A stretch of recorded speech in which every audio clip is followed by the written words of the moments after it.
le Dodécanèse dans les limbes de l'Égée, l'une des 12 Carpathos. En termes de probabilité, Ulysse avait plus de chances de s'échouer là que sur l'île de Robinson.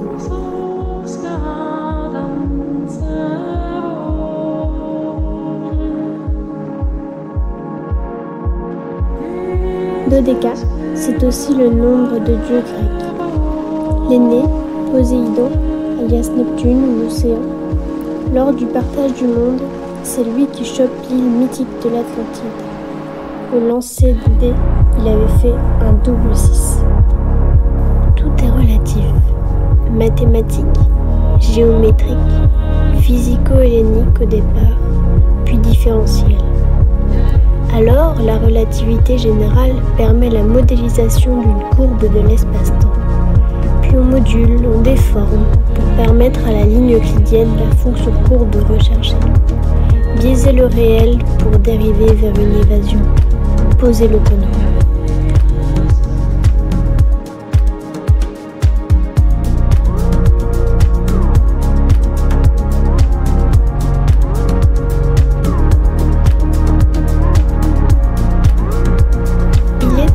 De Carpathos, un devin de Neptune, Protée au corps d'azur, qui parcourt la grande plaine des mers sur un char attelé de coursiers à 2 pieds, moitié poisson et moitié chevaux. Virgile et ses bergers de Vise, selon l'algorithme de l'hexamètre dactylique, en vers d'alexandrin, dodécasyllabique.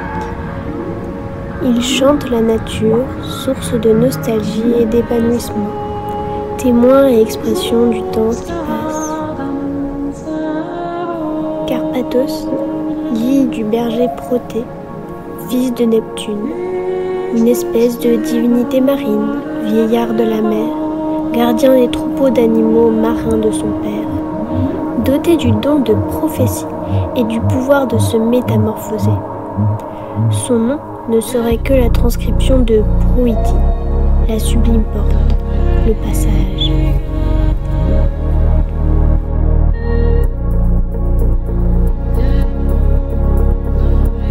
Il aurait sauvé le réfugié Dionysos, son oncle, un Africain migrant, voyageur, Jedi, errant, venant d'une île, plantant le raisin à tout va.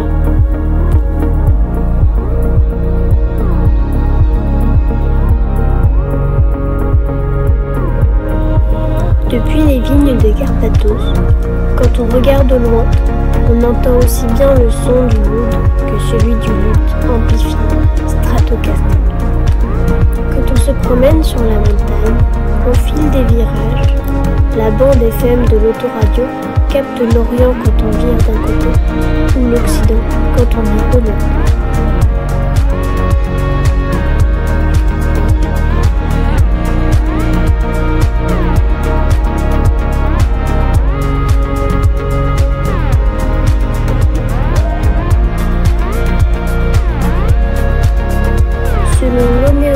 De l'été, Protée est tantôt le capitaine de Prasonicie sur la terrasse de son échoppe, tantôt Manolis devant sa cantina sur la plage, à la proue du pick-up à tête de cheval, immatriculé AOK 1212. Sur la playlist, l'électro dérive la sombre rythmique envoûtée par les appels des sirènes. Incantation au milieu de l'océan. Depuis les terrasses de Carpathos, quand il devise et regarde au loin, Protée et Dionysos discourent sur la vie. Des souvenirs prochains modulés par les chants des créatures marines qui résonnent entre les îles. Depuis celle de sa sœur Rhodée, la voisine, jusqu'aux eaux plus lointaines du sud de l'Égée, de son frère Triton, entre l'Europe et le Proche-Orient.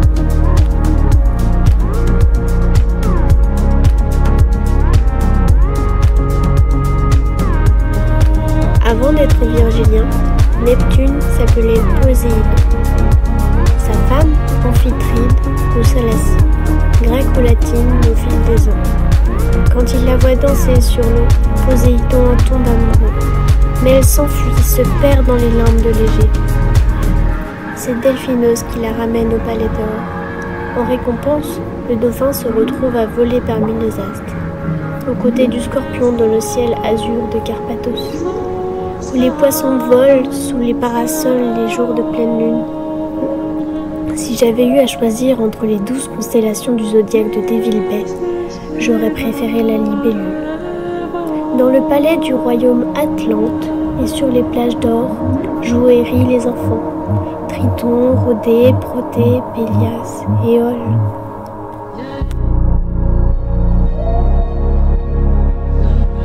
Quelques 12 000 lieues sur les mers plus tard, Jules Verne n'eut connaissance de l'île de Carpathos que par ce vers de Virgile que le capitaine Nemo lui cita, en posant son doigt sur un point du planisphère. C'était en effet l'antique séjour de Protée, le vieux pasteur des troupeaux de Neptune, maintenant l'île de Scarpanto, située entre Rhodes et la Crète. Je n'en vis que les soubassements granitiques à travers la vitre du salon du Prébélis.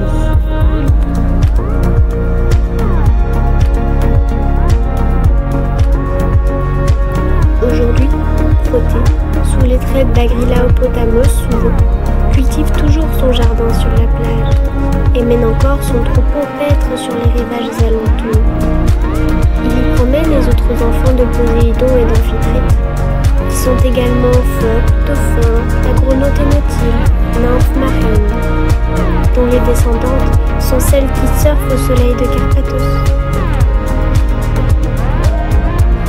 Sous les vagues, on devine quelquefois le palais d'or au fond des mers, la quête de l'Atlantide, celle du commun. Tout est relatif. Entre le mythos et le logos, dans l'espace géométrique différentiel, du songe à la réalité, sortir du mythe, en rêver, imaginer et poser le kono.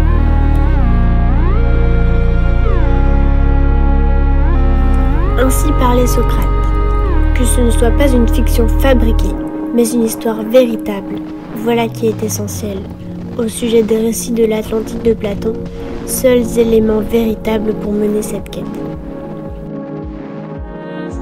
Les élèves de l'école pythagoricienne croyaient en un code mathématique à l'origine de la vie, qu'il fallait déchiffrer pour comprendre la vérité de notre existence. Sensation ou raison de Zététikos.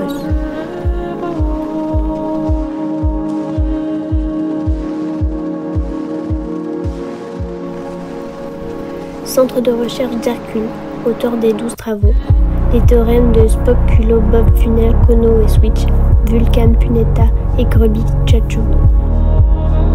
D'après les travaux des chercheurs du lycée Nausicaa dans la vallée du Vent et du département de géométrie différentielle de l'université de mathématiques du Nautilus.